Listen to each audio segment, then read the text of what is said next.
चलो भाई, हम लोग कहाँ तक 13.1 एक्सरसाइज की 12वीं सवाल तक सॉल्व कर लिया था ना। 13वीं सवाल सॉल्व करते हैं। तो देखो 13वीं सवाल में बोला क्या है, हम लोग प्रायिकता पढ़ रहे हैं। तो 13.1 एक्सरसाइज की 13वीं सवाल आज बताना है। 13वीं सवाल, तो देखो 13वीं सवाल में बोला गया है कि एक प्रशिक्षक के पास 300 सत्य और असत्य प्रकार के प्रश्न हैं। 300 सत्य और असत्य, ट्रू और फॉल्स में 300 सत्य असत्य प्रकार के इजी प्रश्न है, मतलब आसान प्रश्न है। तो इतना आसान प्रश्न हो गए। और देखो इसमें बोला है 200 सत्य असत्य प्रकार के कठिन प्रश्न हैं। 200 सत्य ट्रू या फॉल्स प्रकार के टाइप के हार्ड प्रश्न है, कठिन प्रश्न है। और देखो दिया गया है कि 500 बहुविकल्पी प्रकार के आसान प्रश्न हैं। 500 मल्टीपल चॉइस क्वेश्चन बहुविकल्पी, तो मल्टीपल चॉइस क्वेश्चन के इजी क्वेश्चन है ना, क्या हुआ, आसान प्रश्न है। और 400 बहुविकल्पी प्रकार के कठिन प्रश्न हैं। 400 मल्टीपल चॉइस क्वेश्चन के हार्ड क्वेश्चन है, कठिन प्रश्न है। तो आगे देखो, अब इतना तो आपको दे दिया, इंट्रोड्यूस करा दिया कि कैसे क्या क्वेश्चन है। अब बोला है कि कठिन प्रश्नों के संग्रह, एक प्रकार का संग्रह है। तो इसमें बोला है यदि प्रश्नों के संग्रह से एक प्रश्न यादृच्छा चुना जाता है। इतना जो प्रश्न है ओवरऑल कितने हैं, 3 2 5 4 5 5 10 4 1400, ओवरऑल 1400 क्वेश्चन है। इसमें से एक क्वेश्चन उठाया जाता है। ठीक भाई, एक क्वेश्चन उठाया जाता है। तो एक आसान प्रश्न की बहुविकल्पी होने की प्रायिकता पूछा है। आसान प्रश्न की बहुविकल्पी होना, आसान प्रश्न की बहुविकल्पी होना,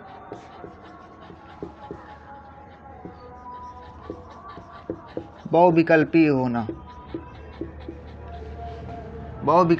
होना। अब सुनो, पहले बात ये है भाई ना, अब यहीं से आपको समझना है। दो घटना इसमें बनेगी, दोनों घटना बनाना है। देखो पहले बताओ कौन सी घटना की प्रायिकता पूछा है आसान प्रश्न की प्रायिकता बताओ। किसकी प्रायिकता बताओ, आसान प्रश्न की, जबकि वो क्या है, बहुविकल्पी है।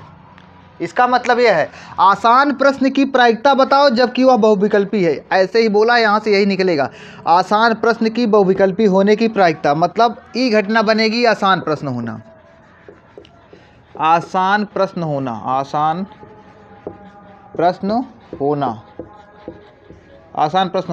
और यह घटना बनेगा बहुविकल्पी होना,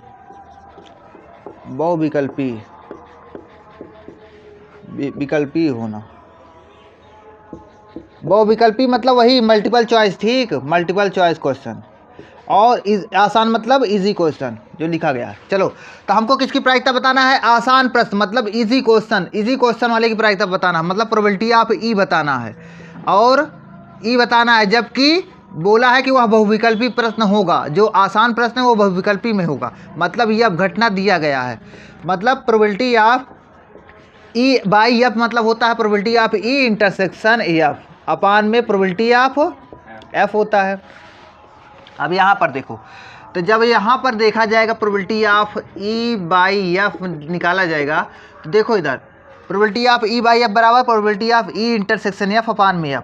अच्छा बताओ, ई इंटरसेक्शन एफ मतलब दोनों घटना को मिलाकर पढ़ो, ई घटना और एफ घटना दोनों को मिलाकर पढ़ोगे तो क्या होगा, आसान प्रश्न होना, और एफ घटना क्या है, बहुविकल्पी होना। दोनों को मिलाया जाएगा तो क्या बनेगा जानते हो, आसान बहुविकल्पी होना। समझे नहीं, क्या बनेगा, आसान बहुविकल्पी होना। तो आसान बहुविकल्पी मतलब easy multiple choice question. Overall कितने हैं भाई, 500 हैं। तो 500 अपान में देखा जाए तो बताओ अपान में क्या पूरे ओवरऑल कितने क्वेश्चन बनेंगे, 3 2 5 5 10 4 1400 हो गया अपान में। यह घटना क्या है, बहुविकल्पी होना। तो बहुविकल्पी बताओ कहाँ पर, बहुविकल्पी में इजी भी है हार्ड भी है, लेकिन इसमें कुछ नहीं बोला, केवल बोला है बहुविकल्पी होना। तो 5 4 9 900 ओवरऑल 1400 ना भाई। तो चलो एक तो कट जाएगा, तो क्या आ जाएगा, हाँ 5/9, ये आपका आंसर आ गया। ठीक है भाई। सवाल में देखो क्या बोला गया है, तो देखो इसमें बोला गया है कि यह दिया गया है कि 2 पासों को फेंकने पर प्राप्त संख्याएं भिन्न भिन्न हैं। प्राप्त संख्या भिन्न भिन्न मतलब जब दोनों पाँचों को फेंका जाए तो ऊपर आने वाली संख्या भिन्न भिन्न है। भिन्न भिन्न मतलब जैसे एक आएगा तो उसके बगल में एक ना हो, दो हो, तीन हो, कुछ भी हो सकता है, मतलब एक साथ में पेयर में ना, डबल पेयर में ना हो ना, तो वो संख्या भिन्न भिन्न है। और ये भी बोला है कि दोनों संख्याओं का योग 4 होने की प्रायिकता ज्ञात कीजिए। मतलब बोलो क्या गया, बोला है यह दिया गया है, मतलब कौन घटना दिया गया है कि दो पाँचों को फेंकने पर प्राप्त संख्याएं भिन्न भिन्न है।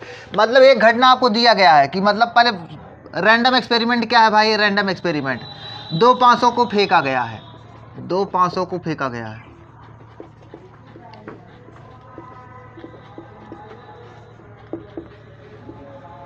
दो पाँचों को फेंकने पर। अच्छा, जब दो पाँचों को फेंकने पर तो यहाँ पर देखो सैंपल स्पेस क्या बन जाएगा, 36 बनेंगे ना, तो क्या होगा, एक एक भी होगा, एक दो होगा, ऐसे एक ऐसे जाएगा, एक 6 हो जाएगा ना, ऐसे बताओ, दो एक होगा, हाँ दो दो होगा, ऐसे कहाँ तक जाएगा, 2 6 हो जाएगा, समझे। ऐसे भाई यहाँ तक चला जाएगा 6 1, और यहाँ इधर जाएगा कहाँ पर 6 6।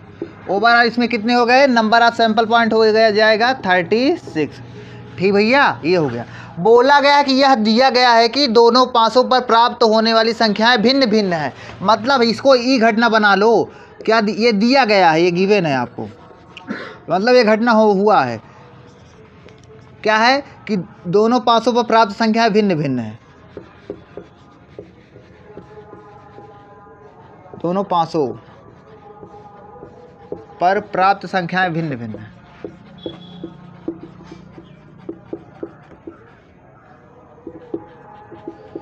भिन्न भिन्न है। और जब दोनों पासों पर प्राप्त संख्या भिन्न भिन्न है तो आप सोचो पहले इसमें कितने लोग आएंगे, बताओ भाई कितने लोग आ सकते हैं। तो मैं बताऊं कितने लोग आ सकते हैं, देखो पहले देख लो, कुछ सोच ही लिया जाए। देखो क्या आएगा, 1 कामा 1 तो नहीं आएगा क्योंकि दोनों पर बरा एक जैसे हो गई ना, 1 कामा 1 तो नहीं आएगा, लेकिन 1 कामा 2 आ सकता है ना भाई। देखो ये भी अलग है, ये अलग है कि नहीं है, 1 कामा 2 आ सकता है। ऐसे बताओ 1 कामा 3 आ सकता है क्या, ऐसे 1 कामा 4 भी आ सकता है कि नहीं आ सकता, आ सकता है ना भैया। ऐसे बताओ 1 कामा 5 भी आ सकता है, 1 कामा 5 आ सकता है। ऐसे 1 कामा 6 आ सकता है। ऐसे बताओ 2 कामा 1 आ सकता है। और बताओ 2 कामा 2 नहीं आएगा क्योंकि दोनों एक समान हो जाएगी, बोला दोनों पासों प्राप्त संख्याएं भिन्न भिन्न है। 2 कामा 3 आएगा। ऐसे जानते हो भाई कितना बनेगा, बन जाएगा ओवरऑल 30 बनेगा। क्योंकि सुनो पहले होते तो हैं भाई, 2 पाँचों को फेंकोगे कितने लोग आएंगे, 36 लोग बनेंगे, जिसमें से 6 लोग एक जैसे होंगे, 1 1 2 2 3 3 4 4 5 5 6 6, ये सब एक समान है कि नहीं, दोनों पासों पे एक जैसे हैं। इन्हीं को हटा दो और जो बचेगा सब भिन्न भिन्न होगा ना, तो इसमें ओवरऑल कितने हो जाएंगे भाई, इसको आगे लिख देते हैं, 6 कामा 5 तक जाएगा ये। तो ये कितने लोग आ जाएंगे, ई में कितने लोग होंगे, ई में हो जाएंगे 30 लोग बनेंगे, समझेंगे, दोनों पासों प्राप्त संख्याएं भिन्न भिन्न हो। ये दिया गया। अब घटना क्या बोला है जानते हो, बोला है कि दोनों संख्याओं का योग 4 होने की प्रायिकता ज्ञात कीजिए। दोनों संख्याओं का योग 4 होने की प्रायिकता, तो दोनों संख्याओं का योग 4, दोनों संख्याओं का योग 4। अच्छा बताओ जब 4 होगा भाई, अच्छा बताओ किसकी प्रायिकता निकालनी है, बताओ ई की निकालनी है कि एफ की निकालनी है, एफ की निकालनी है भाई। अरे ये बोला है ना, दिया गया है कि ई घटना तो दिया गया है, जब दिया जाता है उसकी नहीं, इसको नीचे लिखा जाता है, इसका बोला दोनों संख्याओं का योग 4 होने की प्रायिकता, एफ की निकालना है। तो बताओ एफ में कितने लोग आएंगे, बताओ कितने लोग आएंगे।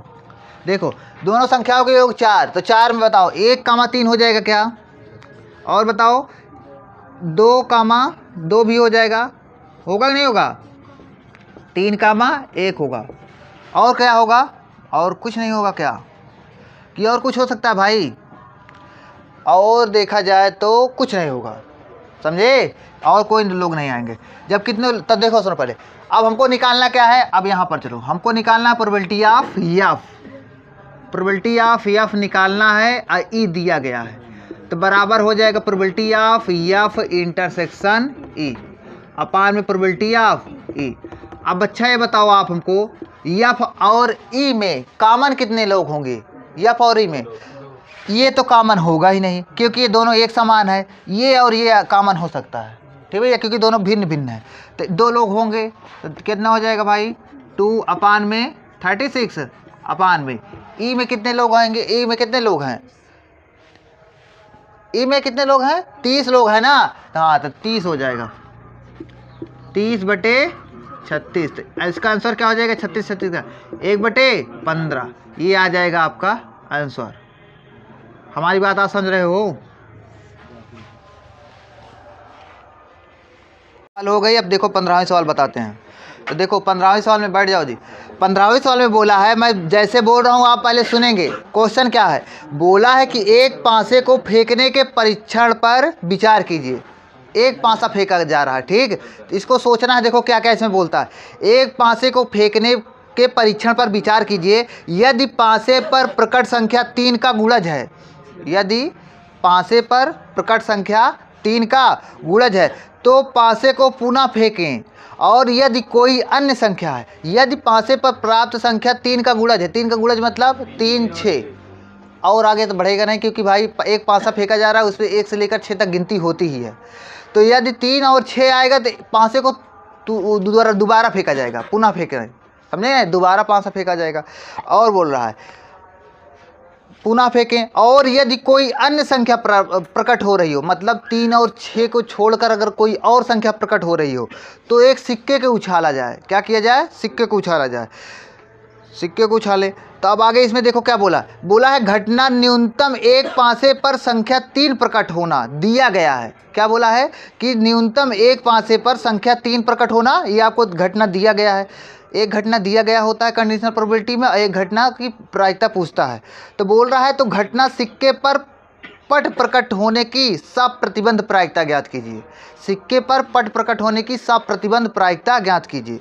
इतना बड़ा क्वेश्चन है, देखो इसको सॉल्व करते हैं। जैसे बोला पहले इसको बनाते हैं सैंपल स्पेस, फिर मतलब प्रतिदर्श समिश्र, फिर उसके अकॉर्डिंग हम सॉल्व करते चलेंगे। बोला है कि एक पासे को फेंकने के परीक्षण पर विचार कीजिए। चलो एक पासा फेंका जाए, देखो इधर जी, एक पासे को फेंकने के परीक्षण पर विचार कीजिए। अब एक पासा फेंका जा रहा है, फिर आगे बोल रहा है यदि पासे पर प्रकट संख्या 3 का गुणज है, पासे पर प्रकट संख्या 3 का गुणज है। अच्छा बताओ, जब पासा फेंका जाएगा तो कितने लोग आएंगे, 1 आएगा, 2 आएगा, 3 4 5 6। बोल रहा है यदि पासे पर प्रकट संख्या 3 का गुणज है, 3 का गुणज मतलब 3 या तो 6। अगर 3 या 6 आ रहा है, 3 या 6 आ रहा है, तब क्या हो रहा है जानते हो, तब क्या हो रहा है, तो पासे को पुनः फेंका जा रहा है। अच्छा जब पासे को पुनः फेंकोगे तो क्या क्या आ सकता है बताओ जी,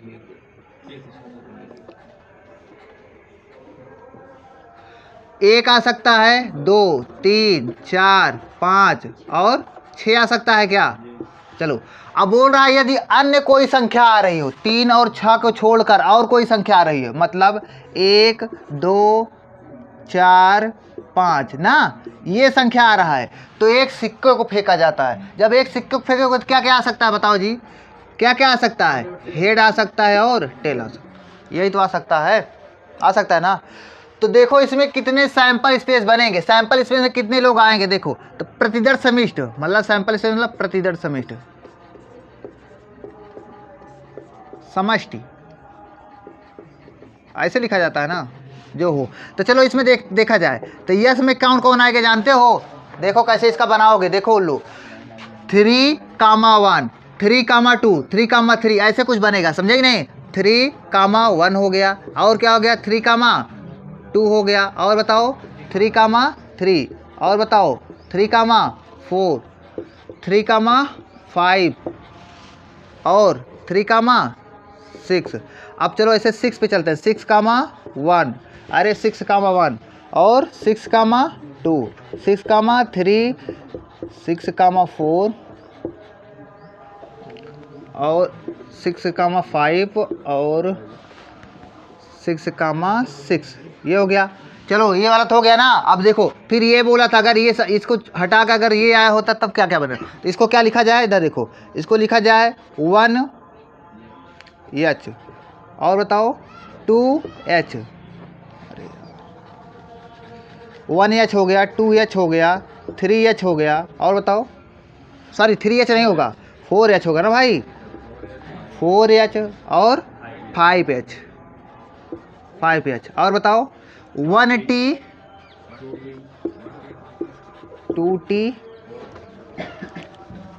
2T हो गया, और 4t हो गया, 5t हो गया। आप सभी समझ में आ रहा है कि नहीं है क्या मैंने लिखा? तो इसमें कितने लोग आए? 6 6 12, 12 और 12 4 16 4 20 लोग आए हैं ना, 20 लोग आए हैं भाई। ठीक, तो ठीक है 20 लोग आए, मतलब नंबर ऑफ यस में 20 लोग हैं। अब आगे सुनो, पहले आगे फिर क्या बोला है? बोला है घटना। घटना इसमें 2 घटना खुद ही बोल दिया कि ये घटना क्या है? न्यूनतम एक पासे पर संख्या 3 प्रकट होना, ये दिया गया है। न्यूनतम एक पासे पर संख्या 3 प्रकट होना, तो ई घटना बना लेते हैं, ये तो आपको गिवन है। न्यूनतम एक पासे पर न्यूनतम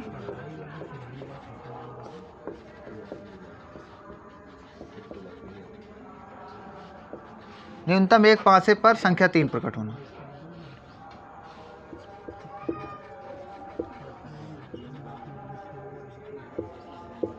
प्रकट होना। अच्छा, जब ये दिया गया तो इसमें बताओ कितने लोग आएंगे? बताओ जी। न्यूनतम एक पासे पर संख्या 3 प्रकट होना, पासे पर संख्या 3, हाँ बताओ जी इसमें कितने लोग आएंगे? इसमें कितने लोग आएंगे जानते हो? न्यूनतम एक पासे पर, न्यूनतम एक पासे मतलब न्यूनतम एक पर तो 3 आया ही, ज़्यादा ज़्यादा दोनों पर भी आ जाएगा। ये पूरी लाइन आ जाएगी क्या? 3 1 3 2 3 3 3 4 3 5 3 6 आ जाएगा। ये भी आ जाएगा क्या? लिखो 3 कामा 1, 3 कामा 2, 3 कामा 3, और भाई 3 कामा 4 हो गया, और आ गया 3 कामा 5 हो गया, और 3 कामा 6 हो गया, 6 कामा 3 हो गया। और कोई आएगा? और कोई नहीं आएगा। इधर भी देख लो, इधर इसमें भी कोई एक कहीं पर 3 दिख रहा है? बताओ जी, नहीं दिख रहा है ना? नहीं दिख रहा है तो और कोई नहीं आएगा। इतने लोग आएगा, हो गए। ये आपको घटना दिया है, ई वाली घटना बोला है कि ये दिया गया है, दिया है। चलो, तो आगे बोला है, क्या बोला है जानते हो? तो 3 प्रकट हुआ, तो घटना सिक्के पर पट प्रकट होने की सप्रतिबंध प्रायिकता, मतलब सिक्के पर पट प्रकट होने की सप्रतिबंध प्रायिकता बताना है। सिक्के पर पट प्रकट होना, इसको थोड़ा मिटाते हैं, यहाँ पर लिखते हैं। ठीक, इसका तो बना ही लिया गया है, ऐसे ही बनाया जाएगा, ध्यान दे लो।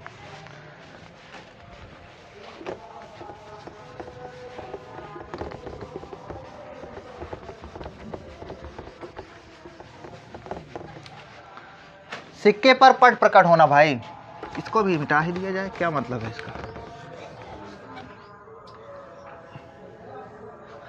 ई घटना, ई अब घटना बना लेते हैं, सिक्के पर पट प्रकट होना।